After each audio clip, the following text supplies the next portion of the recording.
हम मिलकर एक दूसरे के लिए प्रार्थना करेगा। बाइबल खोल सकते हैं, कुरिन्थियों का पहला पत्र अध्याय 7-12 से लेकर। मैं पढ़ रहा हूँ, ध्यान से सुनेंगे। दूसरे लोगों से प्रभु का नहीं बल्कि मेरा कहना यह है, यदि किसी भाई की पत्नी हमारे धर्म के विश्वास में नहीं करती और अपने पति के साथ रहने की राजी है तो वह भाई उसका परित्याग नहीं करें। और यदि किसी स्त्री का पति अपने धर्म में विश्वास नहीं करता और अपनी पत्नी के साथ रहने की राजी है तो वह स्त्री अपने पति का परित्याग नहीं करे, क्योंकि विश्वास नहीं करने वाला पति अपनी पत्नी के द्वारा पवित्र किया गया है और विश्वास नहीं करने वाले पत्नी अपने मसीही पति द्वारा पवित्र किया गया है। नहीं तो आपकी संतति दूषित होती है, किंतु अब वह पवित्र ही है। यदि विश्वास नहीं करने वाले साथी अलग हो जाना चाहे तो वह अलग हो जाए। ऐसी स्थिति में विश्वास नहीं करने वाला भाई या बहन बाध्य नहीं है। ईश्वर ने आपको शांति का जीवन बिताने के लिए बुलाया है। क्या जाने, हो सकता है कि पत्नी अपने पति की मुक्ति का कारण बन जाए और पति अपनी पत्नी का मुक्ति का कारण। प्रभु का पवित्र सुसमाचार है। ख्रीस्त की जय। Hallelujah, hallelujah. यीशु की जय हो, यीशु की जय हो। दाहिने हाथ उठाएंगे, दाहिने हाथ उठाकर मेरे पीछे दोहराएंगे, हे प्रभु यीशु, हे प्रभु यीशु, मैं धन्यवाद देता हूँ, मैं धन्यवाद देता हूँ आप हमारे परिवार के लिए जो आशीष दिया है, जो आशीष दिए हैं, इसके लिए मैं आपको धन्यवाद देता हूँ। इसके लिए मैं आपको धन्यवाद। आपने हमें एक परिवार के रूप में कलीसिया को बढ़ाने के लिए आप हमारी सहायता किया है। आप हमें सहायता हम धन्यवाद देते हैं। हम धन्यवाद देते हैं। Hallelujah, hallelujah. यीशु की स्तुति हो, यीशु की स्तुति हो, यीशु को धन्यवाद। यीशु को धन्यवाद। हाथ नीचे करेंगे, वहाँ मरेंगे, विशेष मध्यस्थता मांगेंगे। प्रणाम मरिया, कृपा पूर्ण प्रभु तेरे साथ है, धन्य तू स्त्रियों में और धन्य तेरे गर्भ का फल यीशु। हे संत मरिया, परमेश्वर की माँ, प्रार्थना कर हम पापियों के लिए अब और हमारे मरने के समय आमीन। पिता पुत्र पवित्र आत्मा की महिमा हो। जय सवा दिमी थी अब और अनंत काल तक सदा रहेगी। आमीन। बैठ जाएंगे। प्रियजनों, हम लोग विशेष रूप से परिवार के लिए प्रेयर कर रहे हैं।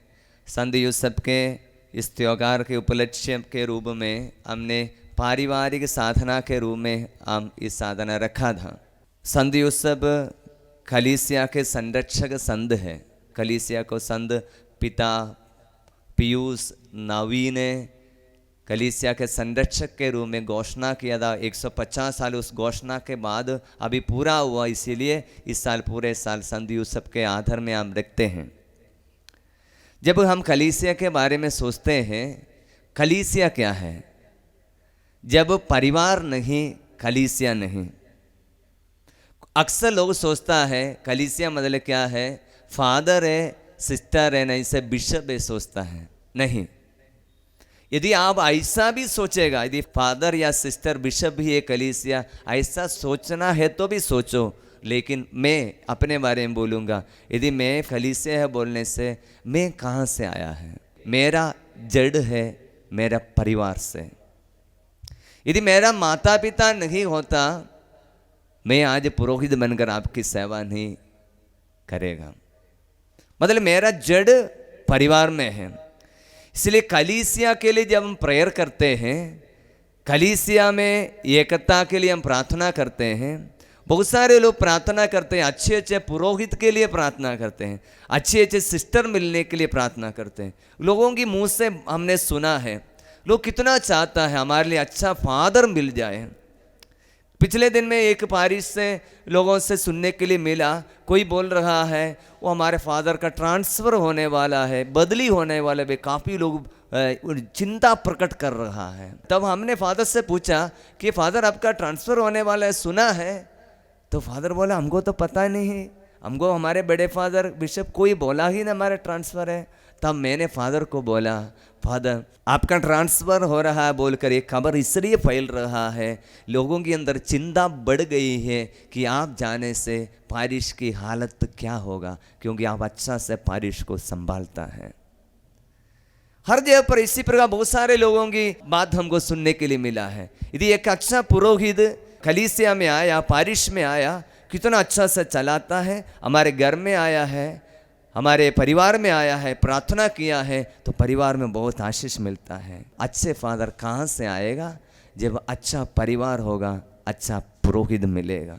मैं एक छोटा सा उदाहरण दे दूंगा, और कोई बात नहीं, मैं अपने परिवार के बारे में बोलूँगा। मेरे परिवार के मैं 6 नंबर का बैठा हूँ। मेरे पापा मम्मी एकदम गरीब परिवार के हैं।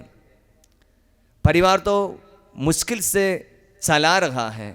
उसके बीच में मेरी मम्मी को जब ये खबर मिला कि वो गर्भवती है, ज़रूर मेरे पापा को सब बोला है। उसके बाद में ज़रूर उनके भैया लोगों को बोला कि मेरी मम्मी गर्भवती है। उनके भैया ने बोला अभी तो 5 तो ऑलरेडी हो चुका है, अभी क्या करेंगे। जब मम्मी को ये खबर मिला, मम्मी तो बहुत एकदम शांत स्वभाव की है, मम्मी ज़्यादा कुछ बोला नहीं। पापा के पास आकर बोला भैया लोग ऐसे बोल रहा है, क्या करेंगे, इसको अबॉर्शन गर्भपात करने की बात उनके मन में आ रहा था। उस समय मेरे पापा ने बोला नहीं, ऐसा नहीं करना चाहिए, ऐसा नहीं करना चाहिए, क्योंकि प्रभु जो देता है उनको हमें स्वीकार करना चाहिए। ये बात हमको कुछ भी पता नहीं है। जब हम सेमिनारी चला गया, कुछ 4-5 साल के बाद में जब छुट्टी के लिए घर आया, तब मेरा पापा ये बात बोला, भैया लोग ऐसे ऐसे बात कर रहे थे, आप जब माँ के गर्भ में थे नष्ट करने के बारे में सोच रहे थे। लेकिन मेरा पापा ने मना किया। कुछ साल बाद में पुरोहित बनने के बाद में एक बार उनके मेरा मामा लोगों के बीच में बात करते समय उनके मन में ये प्रकट आ गया कि एक बार हम सोचा था कि आपको नष्ट करने के बारे में, क्योंकि हम पुरोहित बन, उनके अंदर की ये दुख वे प्रकट कर रहे थे। प्रियजनों, आज कलीसिया के द्वारा हमें बहुत सारे आशीष मिलता है। संस्कारों को पाप स्वीकार सुनने के लिए जब भी चाहता है, पुरोहित को बोलने के लिए, पाप स्वीकार के लिए पुरोहित तैयार है। हमारे गांव बस्ती में जब अंतमलन देने के लिए पापा या मम्मी बीमार हो रहा है, फादर को बुलाने से, कोई भी 24 घंटे में रात को भी बुलाने से फादर आने के लिए तैयार है। लेकिन आज हमको फादर से कहाँ मिलेगा, सिस्टर कहाँ मिलेगा, यदि हमारे परिवार से अच्छा बुलाहट नहीं हो तो। इसलिए मैं प्रभु को धन्यवाद देता मेरा पापा मम्मी के लिए, जिन्होंने मुझे इस दुनिया में जन्म दिया, आपको वचन सुनाने के लिए, आपको मिसा बलिदान चढ़ाने के लिए, आपके लिए प्रार्थना करने के लिए। 4 दिन पहले सुबह मिसा के बाद में हम यहाँ खड़े थे, आराधना में प्रवेश करने वाले थे। उससे पहले एक पापा आया और बोला फादर जी एक ब्लेसिंग लेना है, प्रार्थना करने के लिए आया है। तो ऑफिस में आया, प्रार्थना करते समय बोला मेरी पत्नी गर्भवती है, अभी उनका 5वां बच्चा होने वाला है। तो डॉक्टर ने बोला जो इसके लिए थोड़ा ठीक नहीं है, इसमें जो आपको पता है जो बच्चा माँ के गर्भ में रहता है वो एक पानी में रहता है, प्लासेंटाइन ऐसे कुछ, मैं नाम भूल गया, वो पानी में रहता है, लेकिन वो पानी सूख गया है, इसलिए सिसेरियन ऑपरेशन करना पड़ेगा तभी निकलेगा, नहीं तो डेंजर है।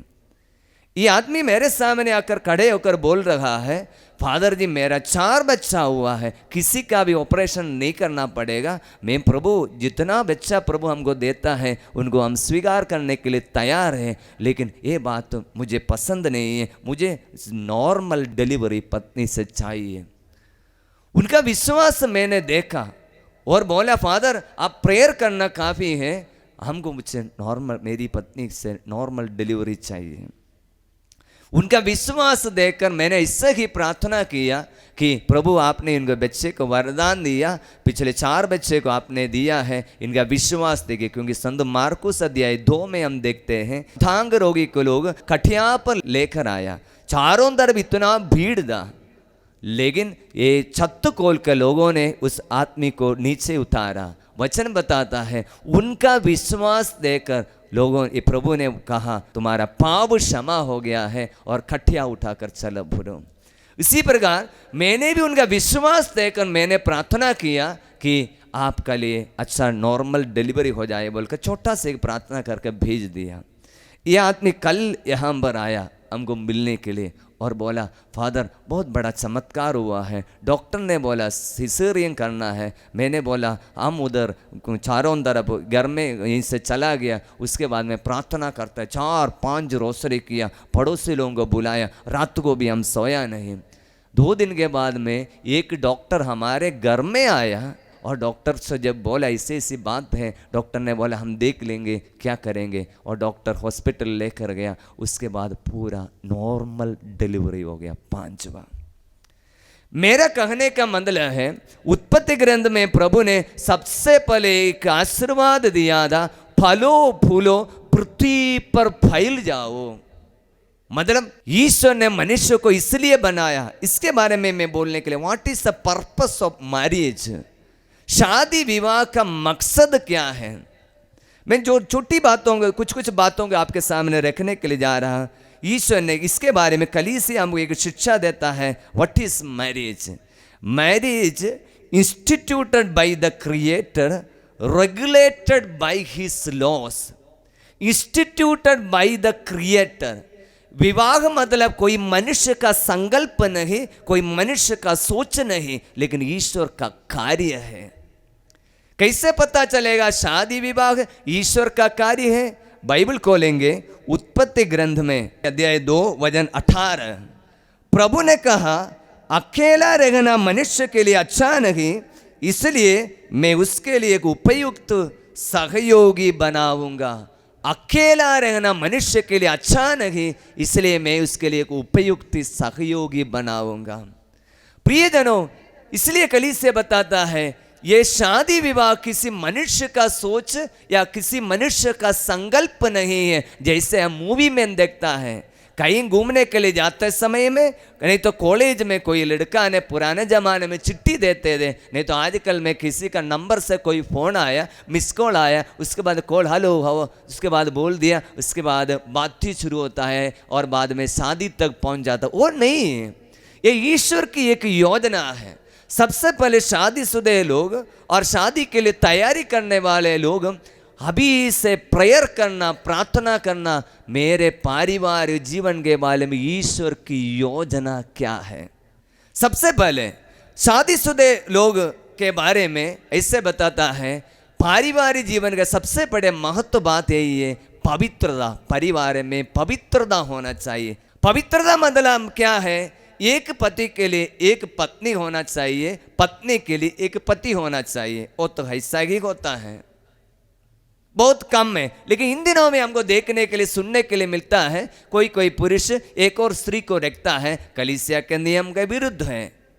मेरा कहने का मतलब जब से पुरुष स्त्री को शादी विवाह कर लिया तब से पुरुष के पास एक स्त्री के बारे में एक कल्पना था, एक सोच था, उसके साथ में डाइवर्स करना चाहिए। हर एक शादी विवाह के बारे में पहले एक एक पुरुष और एक स्त्री के बारे में एक कल्पना है, मेरी पत्नी ऐसा होना चाहिए, मेरी पत्नी बहुत सुंदर होना चाहिए, मेरा पति बहुत मोटा होना चाहिए, लंबे कद का होना चाहिए, गोरा होना चाहिए, काली होना चाहिए। इसी प्रकार की कल्पना हमारे पास है, वैसा होना चाहिए।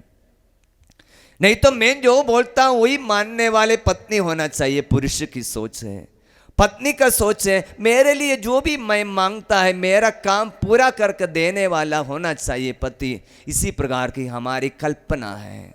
लेकिन शादी के बाद में हमारी कल्पना के कुछ अलग हो सकता है। हमारी जीवन साथी, हमने आग्रह किया एक तो सुंदर पत्नी को, लेकिन प्रभु ने हमको दे दिया कोई काली को, प्रभु ने शायद दे दिया होगा।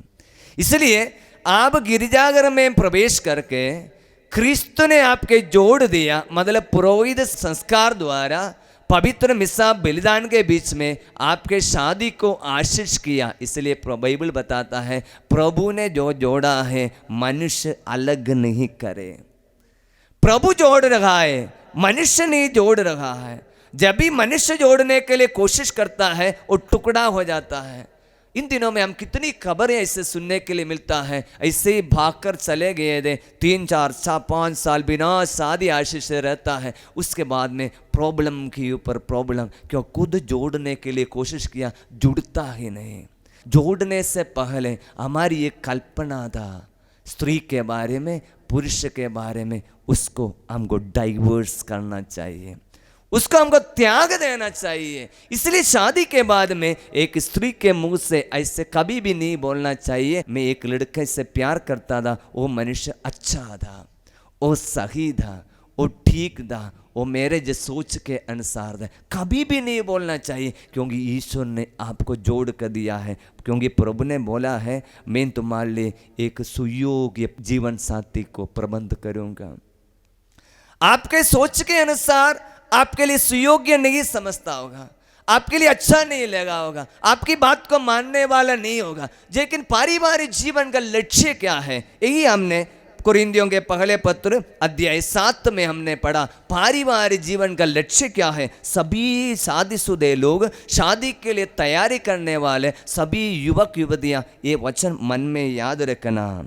कुरिन्थियों के पहले पत्र अध्याय 7 वचन 14, विश्वास नहीं करने वाला पति अपनी पत्नी द्वारा पवित्र किया गया है, और विश्वास नहीं करने वाले पत्नी अपने मसीही पति द्वारा पवित्र की गई है।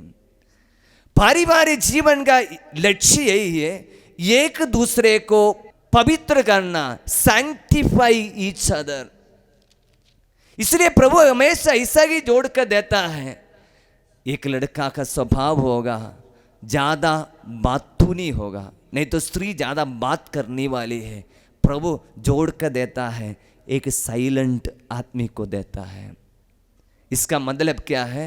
हमेशा कभी पुरुष एकदम गुस्सालू होगा, पत्नी को प्रभु जोड़ कर देता है, एकदम शांत स्वभाव का होगा। आप मान कर देखिए, पति भी गुस्सालू में है, पत्नी भी गुस्सालू है, तो परिवार कैसे जीवन आगे बढ़ेगा? डेली वहां पर लड़ाई झगड़ा होगा, डेली वहां पर। इसलिए बोला जाता है marriage is complementing to each other, एक दूसरे के पूरक है। पुरुष की कमी को स्त्री को पूरा करना पड़ेगा। बोलिए हालेलुया, हालेलुया। इसलिए कलीसिया के नियम में शादी विवाह मतलब क्या है उसके बारे में कलीसिया बताता है, it is for the well being of the spouses, एक दूसरे की भलाई के लिए है, एक दूसरे की उन्नति के लिए है। For the well being of the spouses, it is a partnership of their own life by irrevocable personal consent, it's on nature ordered, it's on nature, उसी के लिए ऑर्डर किया गया है कि for the well being of the spouses, एक दूसरे के लिए भलाई के लिए है। इसलिए शादीशुदा व्यक्ति अपने दिल की जांच करके देखना, क्या मेरे जीवन में मेरी पत्नी मेरे घर में आने के बाद में ये पति के जीवन में खुशहाली बढ़ा है या खुशहाली घटा है? एक लड़की आपके घर में आने के बाद में अपने माता पिता को छोड़कर आपके घर में जीवन का सब कुछ एक समर्पण करके आपके जीवन में परिवार में आने के बाद में उस लड़की के जीवन में खुशहाली बढ़ा है या घटा है? For the well being of the spouses, एक दूसरे के जीवन में आशीष आया है। इसलिए शादी विवाह के बाद में कुछ साल कुछ महीने के बाद में जब हमने देखा है स्त्री शायद एकदम दुबली पतली लड़की होगी, लेकिन कुछ महीने के बाद में लड़कियां थोड़ा सा मोटी हो जाती है, चेहरा सर फूल जाने शुरू होता है, क्योंकि लड़की को पहले से उन्नति आ गया, आशीष आ गया, प्यार मिला। कुछ महीने के लिए है प्यार रहता है, लेकिन धीरे धीरे प्यार की कमियां होने के लिए लगता है, बाद में पहले से भी जैसे दुबली पतले लोग घर में हमेशा करे रहने के लिए कारण बन जाता है। कौन है? वो पति से प्यार नहीं मिला है। इसलिए पति का काम है जो सब कुछ छोड़कर मेरे घर में आए, मेरी पत्नी को मेरे कारण उसके जीवन में आशीष नहीं बढ़ा है तो मैं उसके लिए जिम्मेवार है। उसी प्रकार आप अपने पति को देखभाल करने के लिए, केयर करने के लिए, उनके बच्चों को जन्म देने के लिए बुलाए हुए पत्नी आपके सानिध्य द्वारा, आपकी उपस्थिति द्वारा पति के जीवन में आशीष नहीं बढ़ा है, उसका सिरदर्द बढ़ा है। पत्नी लोग याद रखना, क्या मेरा वैवाहिक जीवन का मकसद पूरा हुआ है? बोलिए हालेलुया, हालेलुया, जोर से बोलिए हालेलुया। हालेलुया, यीशु की जय हो, यीशु की आराधना हो, यीशु की आराधना, हालेलुया, हालेलुया। इसलिए प्रियजनों, वैवाहिक जीवन के बारे में सोचते समय में हमको ये याद रखना चाहिए, ये हमारे जीवन की एक दूसरे की कमियों को पूरा करता है। पत्नी पति की कमी को पूरा करता है, पति पत्नी की कमी को पूरा करता है। यदि दोनों परिपूर्ण है कोई जरूरत नहीं, क्योंकि ईश्वर हमको पूर्णता के लिए और बुलाया है। संत मत्ती अध्याय 5 वचन 48 में वचन इस प्रकार लिखा है, जैसे स्वर्गीय पिता पूर्ण है तुम भी पूर्ण बनो। पारिवारिक जीवन एक अच्छा मौका है ये पूर्णता के लिए बुलावे में। परिवार एक बहुत ही अच्छे सुंदर सुनहरा, ये जैसे इस परिवार को हम स्वर्ग बना सकता है, जैसे वचन के आधार पर पूर्ण बना सकता है, उसी प्रकार हमारे परिवार को हम स्वर्ग बना सकता है। बोलिए हालेलुया, हालेलुया, यीशु की जय हो, यीशु की जय हो, यीशु की आराधना हो, यीशु की आराधना, हालेलुया, हालेलुया, हालेलुया, हालेलुया, यीशु की जय हो। यीशु की जय इसलिए हो। सबसे पहले जानने वाली बात, जैसे हमने पढ़ा उत्पत्ति ग्रंथ अध्याय 2 वचन 18 के आधार पर प्रभु ने कहा, अकेला रहना मनुष्य के लिए अच्छा नहीं, इसलिए मैं उसके लिए एक उपयुक्त सहयोगी बनाऊंगा। आपके सोच के अनुसार आपके मन में लगता है बहुत बूढ़ा हो गया तो वो लोग नहीं सोचेगा, लेकिन शादीशुदा हो गया 5 साल 10 साल सो गया वो सोच रहा होगा नहीं कि उसको मिलने से अच्छा है। ऐसे सोचने वाले लोग इस वचन पर विश्वास नहीं करता है। आप सोचता है अपनी दिमाग से सोच रहा है, नहीं वो पुरुष हमसे प्रॉमिस किया था, हमको प्रपोज किया था, हमने मना किया था, अच्छा था उसके साथ रहने से, इसलिए आप वचन पर विश्वास नहीं करता है। वचन बताता है प्रभु ने कहा अकेला रहना मनुष्य के लिए अच्छा नहीं, इसलिए मैं उसके लिए एक उपयुक्त सहयोगी बनाऊंगा। किसके लिए? आपके लिए एक उपयुक्त सहयोगी।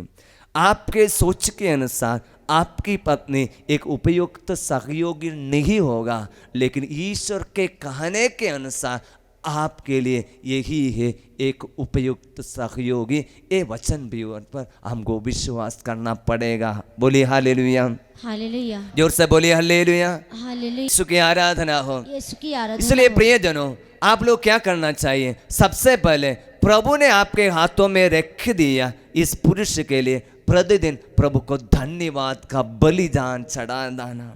इब्रानियों के पत्र अध्याय 13 वचन 15, ईसा के द्वारा ईश्वर को स्तुति का बलिदान अर्थात उसके नाम की महिमा करने वाले होंठों का फल निरंतर चढ़ाना चाहते हैं। ईसा मसीह के द्वारा ईश्वर को स्तुति का बलिदान अर्थात उसके नाम की महिमा करने वाले होठों का फल निरंतर चढ़ाना चाहते हैं। प्रतिदिन आप लोग एक बलि चढ़ाना परिवार में, वो बलि है धन्यवाद का बलि। पति पत्नी के लिए प्रभु को धन्यवाद देना।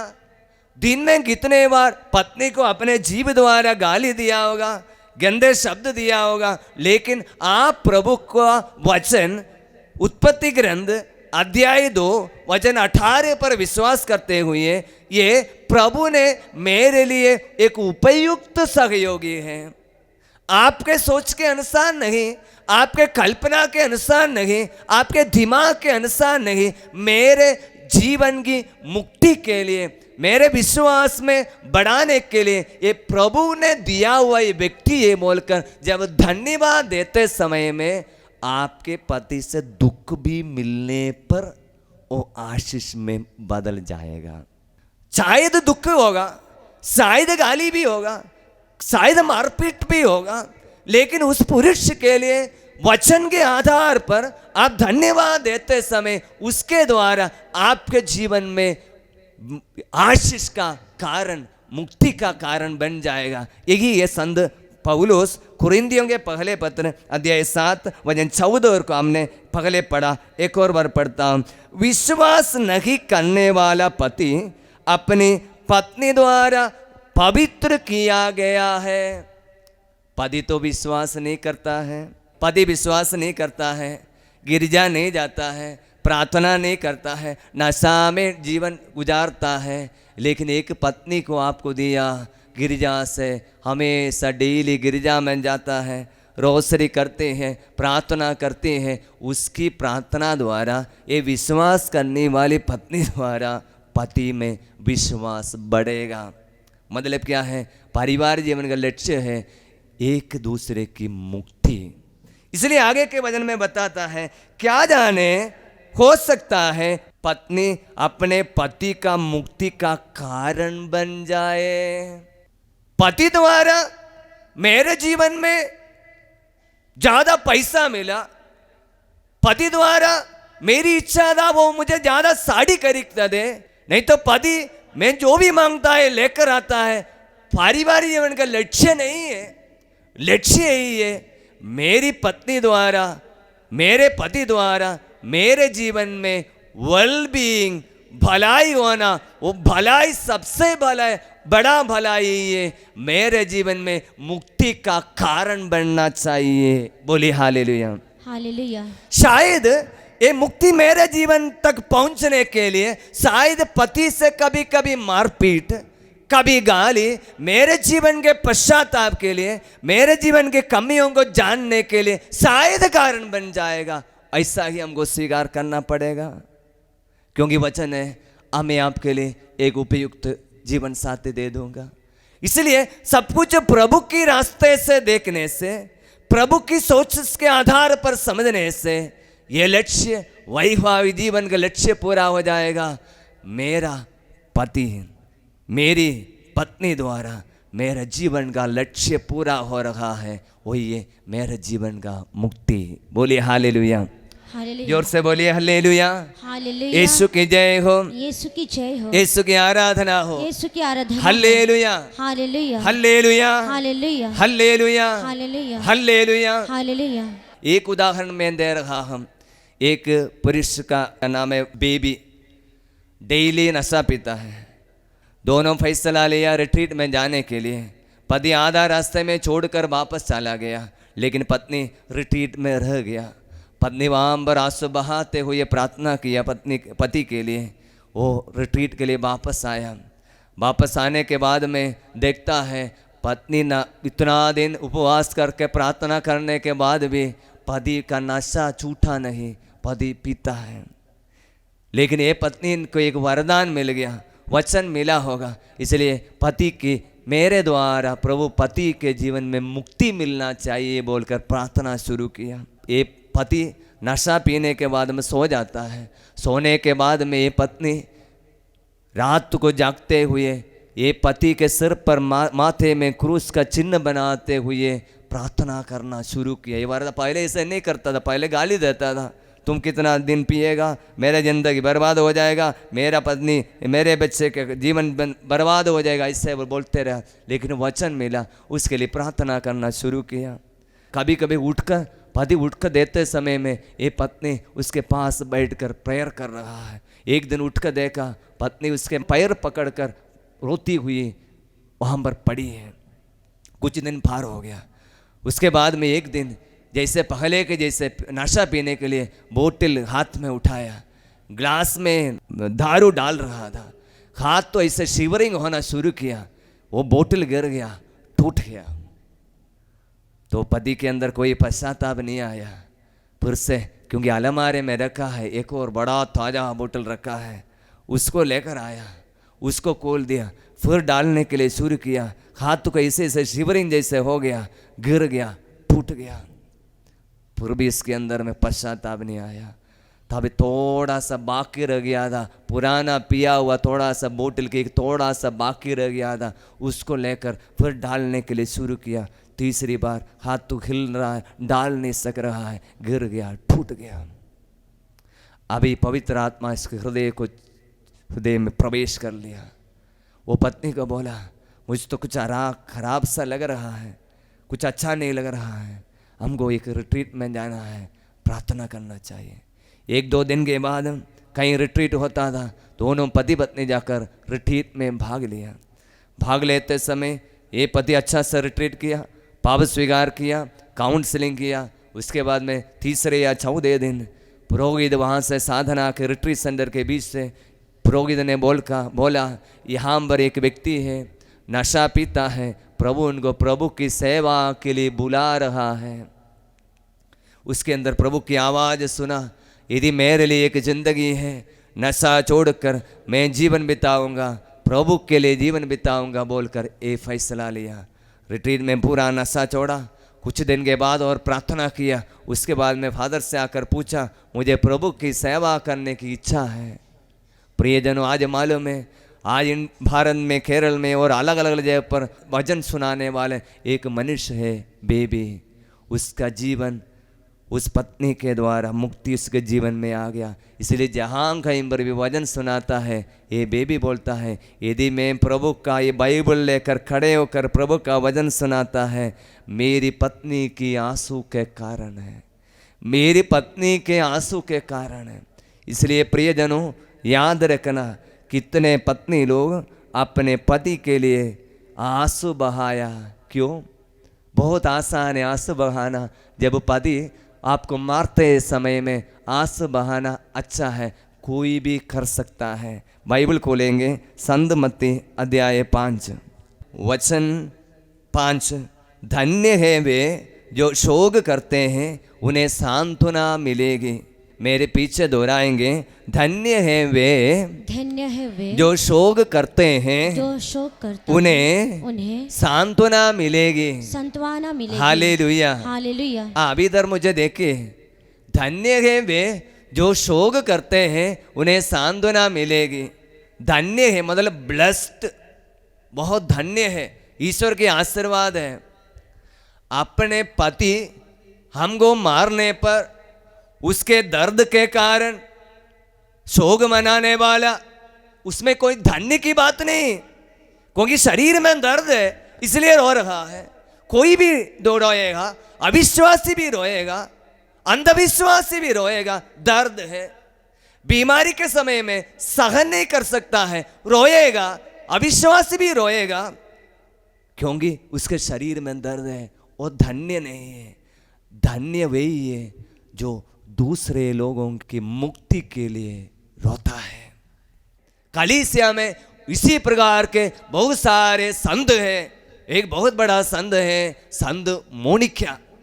उसके पति गैर मसीही थी, लेकिन प्रभु के सामने आंसू बहाते हुए प्रार्थना किया, बहुत साल प्रार्थना किया। उसके बाद में ये पति नशा छोड़कर, इसका बहुत मारपीट करता था, ये सब छोड़कर बपतिस्मा ग्रहण करके 1 साल और जीने के बाद में एक सुखद मृत्यु पाकर वो इस दुनिया से चला गया। संत मोनिका के बारे में बाइबल बताता है, मतलब वचन के अनुसार वो धन्य है, वो अपने पति के लिए रोया और उसके बाद में वो मोनिका धन्य बन गई संत। इसके बाद में उसके एक बेटा है अगस्टिन, पाप का जीवन बिता रहा है, मम्मी को छोड़कर चला गया, गलत रिश्ते में फंसा हुआ है, एक लड़की के साथ में गलत रिश्ता बनाकर एक बच्चा का भी जन्म हुआ है, एक बाप बन गया है बिना शादी से। ये मम्मी रोती है। रोते रोते ये मम्मी मिलान के बिशप आम्ब्रोस के पास आता है। जब बिशप के पास अपने दुख बताते समय वो बिशप ने बोला, एक रोने वाली मम्मी के आंसू का उत्तर क्या प्रभु नहीं देगा? रोने वाली एक मम्मी की आंसू क्या प्रभु नहीं देखेगा? आपके आंसू का उत्तर प्रभु देगा। प्रियजनों, वो मम्मी कुछ 20 या 24 साल प्रभु से अपने बेटे के लिए प्रार्थना किया। ये बेटे के अंदर एक दिन पश्चाताप आ गया और अब बपतिस्मा स्वीकार करने के लिए तैयार हो गया। इसके बाद में ईसाई बन गया। इसके बाद में प्रभु का बुलावा स्वीकार किया और ये पुरोहित बन गया। इसके बाद में किप्पो का बिशप बन गया और आज कलीसिया के एक महान संत है, संत अगस्टिन। संत मोनिका धन्य है, उसने रोया अपने बेटे की आत्मा की मुक्ति के लिए। बोलिए हालेलुया। हालेलुया। प्रियजनों, हमारे परिवार जीवन में अक्सर लड़ाई झगड़ा होता है, गालियां होगा, मारपीट होगा, समझदारी एक दूसरे को शायद समझ नहीं पाएगा, लेकिन याद रखना हमारा बुलावा यही है। प्रभु बोलता है जैसे स्वर्गीय पिता जैसा पूर्ण है तुम भी पूर्ण बनना, मतलब पवित्र बनना। आपकी मुक्ति के अकेला मुक्ति के लिए प्रभु ने बुलाया, आपका पति का मुक्ति के लिए आपको शायद कष्ट मिलेगा तो भी आप प्यार से स्वीकार करने से उनकी मुक्ति के लिए प्रेयर करेगा। आज से लेकर आज तक प्रार्थना किया, प्रभु मुझे मेरा पति से बचाना। बोलिए हालेलुया। हालेलुया। जोर से बोलिए हालेलुया। हालेलुया। यीशु की जय हो। यीशु की जय इसी हो। प्रकार पारिवारिक जीवन बिताने वाले लोग अपने बच्चों की आत्मा की बचाव के लिए, मुक्ति के लिए प्रार्थना करना। हजारों वर्ष पहले पवित्र आत्मा ने हमको दिया। विश्वास नहीं करने वाले पति अपनी पत्नी द्वारा पवित्र किया गया है। विश्वास नहीं करने वाला पत्नी अपने मसीही पति द्वारा पवित्र की गई है, मतलब पूर्ण की गई है, शुद्ध की गई है, स्वर्ग के लिए तैयार हो गया है। बोलिए हालेलुया। हालेलुया। जोर से बोलिए हालेलुया। हालेलुया। यीशु की जय हो। यीशु की जय हो। यीशु की आराधना हो। यीशु की आराधना। हालेलुया। हालेलुया। हालेलुया। हालेलुया। यीशु की जय हो। यीशु की जय हो। देखो हम सब पुरोहित बन गया, हम तो मर गया, हमारे नाम पर कोई हमारे पीछे आने वाला है ही नहीं, लेकिन आपके नाम पर एक नई पीढ़ी आपके पीछे आने वाला है। बहुत बड़ा बुलावा है। बोलिए हालेलुया। हालेलुया। यीशु की जय हो। यीशु की जय हो। यीशु की आराधना हो। यीशु की आराधना। हालेलुया। हालेलुया। हालेलुया। हालेलुया। यीशु की जय हो। यीशु की जय हो। यीशु की आराधना हो। यीशु की आराधना हो। इसलिए सबसे पहले मैं बोल रहा था, पारिवारिक जीवन का लक्ष्य ये प्रभु ने बनाया, एक दूसरे के लिए बनाया, एक दूसरे के जोड़ा, ईश्वर ने जोड़ा। पहला मकसद for the well being of the spouses, एक दूसरे के लिए भलाई, एक दूसरे के जीवन में आनंद, आनंद बढ़ना है, घटना नहीं, आशीष बढ़ना है, घटना नहीं। लास्ट इतना आशीष है कि मुक्ति भी मिल जाएगा, इतना तक हमको तैयारी करना चाहिए। दूसरा मकसद है for the generation and education of the children, बच्चों को जन्म देने के लिए और बच्चों की शिक्षा के लिए प्रभु आपको जिम्मेदारी देता है। दो बात है, एक आप दूसरे के जीवन में भलाई होना चाहिए। मैं मेरे पति के कारण खुश हूँ, मेरे पत्नी के कारण मैं खुश हूँ, बहुत अच्छा है, बहुत आनंद मिल गया। पहले तो अकेले अकेले रहता था, अभी मुझे समझने वाला कोई आया है, मुझे पूछने वाले कोई आया, मुझे केयर करने वाले कोई आया है, बहुत अच्छा लगता है। शादी के बाद में वही अच्छा लगता है कि 1 महीने के लिए नहीं, 1 साल के लिए नहीं, आखिरी घड़ी तक। जो 50 साल तक 1 साल जिया उन लोगों को पूछना आएगा, कष्ट दर्द पीड़ा मारपीट सब है, लेकिन अच्छा है, एक दूसरे को सपोर्ट देता है, मदद करता है, एक दूसरे की भलाई है। बोले हालेलुया। अभी एक दूसरे की भलाई काफ़ी नहीं है, शादी का दूसरा लक्ष्य है फॉर द जनरेशन और एजुकेशन ऑफ द चिल्ड्रन, बच्चों को जन्म देने के लिए। जन्म देना ही काफ़ी नहीं, लेकिन बच्चों को शिक्षा देने के लिए। इसी प्रकार जब बच्चों को माता पिता जन्म देता है, अपनी अपवित्रता में जन्म देता है, बिना तैयारी से जन्म देता है, वचन बताता है यदि जड़ अपवित्र है उसका शाखा भी अपवित्र होगा। गलत सोच से बच्चे को जन्म दिया।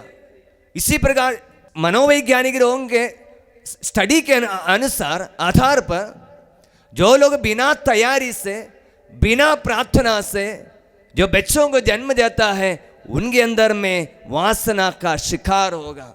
क्योंकि पत्नी को स्वीकार किया, वासना के आधार पर स्वीकार किया, एक दूसरे के प्रति प्यार नहीं। तोबित का ग्रंथ अध्याय 8 वचन 6 और 7। तोबियाह और अपनी पत्नी सारा पहले रात को एक साथ आ रहा है। उस समय में वे दोनों एक सुंदर प्रार्थना करता है। तोबियाह इसे प्रार्थना करता है वचन से, तूने आदम की सृष्टि की और उसे स्थायी सहयोगिनी के रूप में हेवा को प्रदान किया। उन दोनों में मानव जाति की उत्पत्ति हुई। तूने कहा कि अकेला रहना मनुष्य के लिए अच्छा नहीं। देखिए वचन को दोहरा रहा है, देखिए वचन पर विश्वास कर रहा है, इसलिए वचन के अनुसार प्रभु दिया बोलकर स्वीकार कर रहा है। तूने कहा अकेला रहना मनुष्य के लिए अच्छा नहीं, इसलिए हम उसके लिए एक सदृश, एक सहयोगी बनाए। अब मैं कामवासना से प्रेरित होकर नहीं, बल्कि धर्म के अनुसार अपनी इस बहन को पत्नी के रूप में ग्रहण करता हूँ। इस पर और मुझ पर दया कर और ऐसा कर कि हम दोनों बुढ़ापे तक सकुशल साथ रहे। कितना अच्छा प्रार्थना है। देखिए युवा लोग जो शादी के लिए तैयारी कर रहे हैं, अपने जीवन को, अपने शरीर को प्रभु के हाथों में समर्पित करते हुए एक दूसरे को स्वीकार करने से पहले ईश्वरीय हाथों से स्वीकार कर रहा है।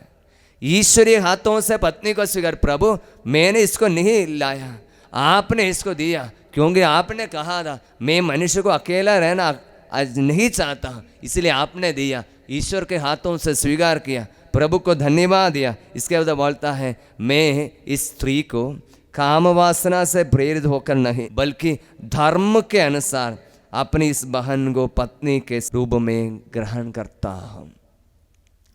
धर्म के अनुसार, धर्म क्या है प्रिय भाई और बहनों? धर्म यही है, जैसे कलीसिया सिखाता है पति पत्नी को एक साथ रहना, उनका प्यार बांटना, एक दूसरे के जीवन में उन्नति आना। उसके बाद में धर्म यही है बच्चों को जन्म देना। बच्चों को जन्म देने के लिए मैं इसको स्वीकार करता हूं।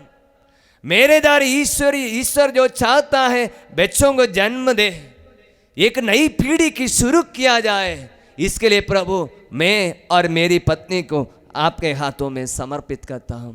प्रियजनों, पारिवारिक जीवन बिताने वाला, वैवाहिक जीवन के लिए तैयारी करने वाले लोग, आप प्रार्थना करना। विशेषकर उन लोगों के लिए बताना चाहता हूँ जो शादीशुदा नहीं है, युवक युवतियाँ हैं, माता पिता बच्चों को भी सिखाने बात है। बच्चों को लड़का लड़की किसी कहीं ना कहीं मिलने से एक दूसरे को आई लव यू बोलने का नहीं, प्रभु के लिए एक योजना है बोलकर समझा देना, बचपन से ही समझा देना। प्रभु की एक योजना है, समय पर प्रभु देगा, हम ढूंढने की कोई ज़रूरत नहीं।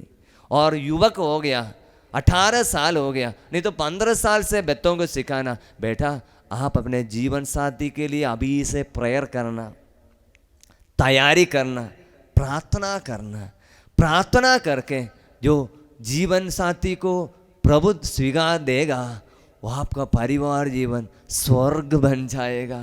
कितने लोगों से बात किया, बिना तैयारी से किसी लड़के लड़की को मिला, भाग गया, एक साथ रहा, बिना तैयारी से व्यभिचार में बच्चे को जन्म दिया। मतलब बिना ईश्वर प्रभु की आशीष, कैथोलिक विश्वास, बिना शादी आशीष से एक साथ रहा, बच्चों को जन्म दिया, व्यभिचार का बच्चा हुआ। उसके बाद में बच्चे को लेकर आता है, फादर बच्चे का ऐसा प्रॉब्लम है, बच्चे को ऐसा प्रॉब्लम है, नहीं तो मुझे ऐसे प्रॉब्लम है, ऐसे ऐसे प्रॉब्लम है बोलकर बोलता है। प्रियजनों, याद करना, बिना तैयारी किया। इसलिए कैथोलिक कलीसिया शिक्षा देता है आपको शादी के लिए, शादी के पहले मिनिमम 1 सप्ताह के लिए तैयारी क्लास होना चाहिए। बिना क्लास से आप किसी को मिला, शादी किया, आपको अच्छा लगेगा एक साथ रहने के लिए, आपके जीवन के आनंद उसके बाद में एक साथ आने के लिए आने पर ख़त्म हो जाएगा। बहुत सारे लोग हमको बोला, फादर मैं एक साथ ऐसे ऐसे रहा, एक साथ बैठा, बहुत अच्छा लगता है लड़का लड़की एक साथ बैठने के लिए, लेकिन शादी के बाद एक साथ बैठेगा, जीवन का सुख ही आनंद ही खत्म हो जाएगा। प्रियजनों, जब प्रभु जोड़ कर देगा तब उसको असली आनंद मिलेगा। बोले हालेलुया, हालेलुया, यीशु की जय हो। यीशु की जय हो। देखो, पुरोहिताई संस्कार के लिए हम 10-11 साल ट्रेनिंग लेता है, तैयारी करना पड़ता है, प्रार्थना करना पड़ता है, तो उससे छोटा नहीं है, मैं बोलूँगा उससे भी बहुत बड़ी बुलाहट है, वैवाहिक बुलाहट है। उसके लिए हमको तैयारी करना। युवक लोग बिना नशा पीकर ऐसे ऐसे जीवन बिताएगा, नशा में जीवन बिताए, कोई भी चेंज नहीं है। शादी के समय में भी नशा पीता है। पुरुष लोग जानता है कौन स्त्री नशा पीने वाले व्यक्ति को चाहता है, कौन स्त्री चाहता है, वो डरती है, डरती हुई आपके घर में नहीं आना चाहती है। इसलिए नशा पीने वाले लोग सब प्रभु से प्रार्थना करना, यदि शादी के लिए तैयारी कर रहा है, पूरा नशा छोड़कर मेरे द्वारा, मेरे नशे के कारण मेरी पत्नी के जीवन में मैं उसको एक नरक की जिंदगी मैं देना नहीं चाहता। प्रायश्चित करना, क्योंकि एक नई पीढ़ी को प्रभु आपके द्वारा, प्रभु चाहता है आपके संतति पुरोहित सिस्टर बनकर कलीसिया की सेवा करेगा। इसलिए पति पत्नी के बीच में प्यार की, ईमानदारी की, सच्चे पवित्रता की रिश्ता होगा। आपसे प्रभु कलीसिया को जन्म देगा, पवित्र पुरोहितों को, पवित्र सिस्टर लोगों को, जो आज कलीसिया को बढ़ाएगा। प्रियजनों, आज कलीसिया संतों से परिपूर्ण है। एक एक संत की कहानी पढ़ते समय में हमको पता चलेगा उनके माता पिता ने कैसे उनको ट्रेनिंग दिया है। एक संत है बालक यीशु के, संत तेरेसा ऑफ चाइल्ड जीसस। ये संत, इनके परिवार से कितना 3-4 लोग सिस्टर बन गया, एक छोड़कर मेरी सोच में। ये संत तेरेसा संत घोषणा करने के बाद में उनका पापा मम्मी को भी संत की, लुई मार्टिन, उसको भी संत की घोषणा किया, क्योंकि उन्होंने इसी प्रकार ट्रेनिंग अपने बच्चों को दिया था। एक परिवार से 4 और 5 व्यक्ति जाकर कलीसिया को बढ़ाने के लिए कार्य करता है। आप सोचना, यदि यहाँ पर एक रिट्रीट सेंटर नहीं, आपके लिए पारिश के लिए पुरोहित नहीं, पाप स्वीकार के लिए कोई नहीं, मिसा बलिदान जाने के लिए कोई नहीं, कलीसिया मतलब मर गया, कोई नहीं। इसलिए हमें प्रार्थना करना कलीसिया के लिए, कलीसिया के लिए प्रार्थना करना मतलब पुरोहितों के लिए, सिस्टर लोगों के लिए प्रार्थना करना, कलीसिया के लिए प्रार्थना करना मतलब हमारे परिवार से अच्छे अच्छे बुलाहट मिलने के लिए प्रेयर करना। जब माता पिता लोग, बच्चे लोग हमारे चरण स्पर्श लेकर आशीष करते समय में हम प्रभु को धन्यवाद देता हूँ, प्रभु आपने हम अयोग्य सेवक को इन लोगों की सेवा करने के लिए बुलाया, हम प्रभु को धन्यवाद देता हूँ। इसलिए प्रियजनों, आने वाले एक समय है कलीसिया को बढ़ाने के लिए, कलीसिया को संरक्षक संदियों से प्रार्थना करते समय में हम प्रभु से प्रार्थना करना, हमारे परिवार से अच्छे अच्छे बुलाहट मिले, बच्चों को जन्म दे। कल जैसे मैंने भाई ने बोला, आज के मॉडर्न परिवार के एक बहुत बड़ा प्रॉब्लम है, बोलता है 1 बच्चा नहीं तो 2 काफी है, क्योंकि ज्यादा सोच रहा है कैसे इनको पढ़ाएंगे, कैसे लिखवाएंगे, और कहेंगी बात मुझे मालूम नहीं, मेरे अपने परिवार के बात बताऊंगा और कुछ नहीं। मेरा परिवार गरीब परिवार का है, पापा अपने घर का खेती बाड़ी करता है। जैसे मैंने बोला मेरा 6ठा नंबर हो गया तो ऑलरेडी लोग बोलना शुरू हो गए, बहुत ज़्यादा हो गया, अभी नहीं चलाएगा। लेकिन प्रिय बहनों, मेरे बाद मेरी एक और बहन है, 7 बच्चा है परिवार में। पापा इतना ज़्यादा कमाए नहीं बेटे बेटे को, लेकिन हम लोग सबको स्कूल पढ़ाने के लिए इतना तो भेजा। लेकिन बड़ा लड़का, मेरा बड़ा भैया यहाँ पर सब आया है, 2 बार आया है। बड़ा भैया को जब नौकरी मिला, उनका काम था उनके छोटे लोगों को सिखाना, उनको पढ़ाना। एक को नर्सिंग के लिए भेजा, और क्या किया है, उसको अच्छा नौकरी मिला, और दूसरे को नर्सिंग के लिए भेजा, वो भी पढ़ा, वो भी नौकरी मिला, वो तीसरे को नर्सिंग के लिए भेजा। इसी प्रकार एक एक भैया लोग छोटे लोगों को मदद करके हमारे जो छोटा परिवार था, गरीब परिवार था, प्रभु ने बढ़ाया। बोले हालेलुया। हालेलुया। जिस परिवार में 1 या 2 बच्चा है, अशांति का है, सबसे पहले 4-5 बच्चे लोग हैं। आज मैं देख रहा, मेरी दीदी, पिछले दिन की बात है, इनका जीजा जी का डेथ हो गया। पूरा परिवार रेडी है उनको मदद करने के लिए, शेयर करने के लिए। जिस परिवार में कम बच्चा है, बच्चे स्वार्थी बन जाता है। जिस परिवार में कम बच्चा है, उसको क्या करता है, जो भी पापा ने मिलेगा वो सब कुछ उसके लिए है। लेकिन 4-5 लोग है, क्या करेगा, सब एक दूसरे को देने के लिए शुरू करेगा, एक दूसरे का मदद करेगा। मैं कोई नई बात नहीं जानता है, नहीं बोलता। आप तो अपने परिवार के बारे में जानता है, जहाँ पर 4 या 5-6 बच्चे लोग हैं। बच्चे के प्यार मतलब क्या है, अपने आप को रखने की चीज़ नहीं, शेयर करने की चीज़ है। प्यार दिखाने के लिए लोग तो चाहिए, एक समाज चाहिए, लोग चाहिए, रिश्ता बना कर रखना चाहिए। बोलिए हालेलुया, जोर से बोलिए हालेलुया, हालेलुया। इसलिए वो भाई के देखिए, जब हम लाइफ के लिए खड़ा रहेगा, प्रभु हमारे साथ रहता है। Life, if we promote life, God will stand for अस।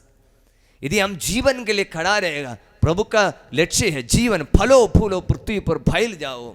हमारा काम था फैल जाना, लेकिन हम फैल नहीं रहा है। हमारे कलीसिया छोटा छोटा हो रहा है, क्योंकि परिवार में बच्चे नहीं। हमारे डिब्रूगढ़ डायसिस में सब कितने गिरजाघर, एक गिरजा में 30-40 छोटा छोटा गिरजा है, लेकिन संभालने के लिए, देखभाल करने के लिए, केयर करने के लिए पुरोहित नहीं। पुरोहितों की कमी है। कहाँ से आएगा, परिवारों से आएगा। बोलिए हालेलुया, हालेलुया, जोर से बोलिए हालेलुया। हालेलुया। यीशु की जय हो, यीशु की जय हो, यीशु की आराधना हो। यीशु की आराधना इसलिए हो। प्रियजनों, अपने परिवार को प्रभु के हाथों में समर्पित करना, संत यूसुफ की विशेष मध्यस्थता मांगना। वो हमारे परिवार के रक्षक है। माँ मरियम की रखवाली किया, बालक यीशु की रखवाली किया, और कुछ पूछा नहीं। ईश्वर जैसे चाहता है, ईश्वर की योजना के अनुसार अपने जीवन को समर्पित किया। हम भी अपने परिवार को प्रभु के हाथों में समर्पित करेंगे। प्रभु की इच्छा के अनुसार परिवार को आगे बढ़ाने के लिए हम, जैसे संत यूसुफ सपना में अपने जीवन प्रभु के हाथों में समर्पित करता है। संत फ्रांसिस पापा बताता है, मेरे पास एक मूर्ति है, संत यूसुफ की एक मूर्ति, वो सोया हुआ मूर्ति है। मेरे पास में इसे एक मूर्ति मिलने की इच्छा था, अभी मुझे कोई एक गिफ्ट के रूप में दिया, और ऑफिस से माने से मिलेगी थी सोया हुआ मूर्ति। यीशु संत यूसुफ का नहीं देखा तो मेरे ऑफिस में है।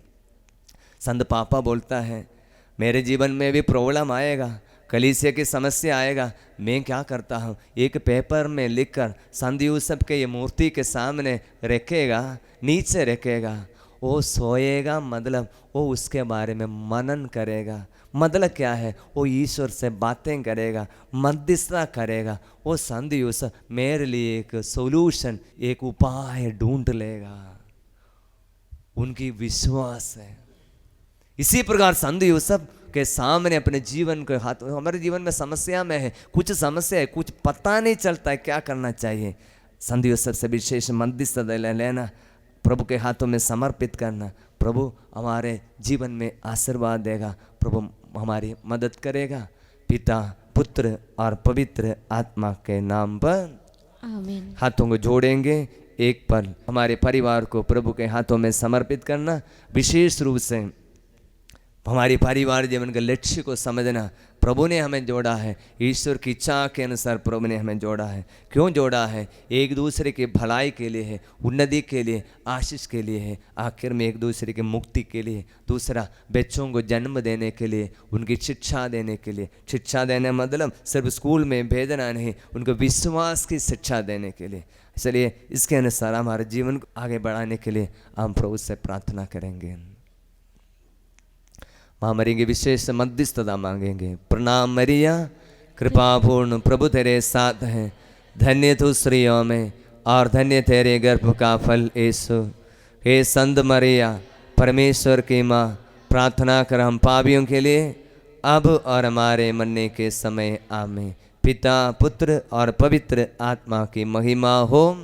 जय सवादी मिथि अब और अनंत काल तक रहेगी। आमीन।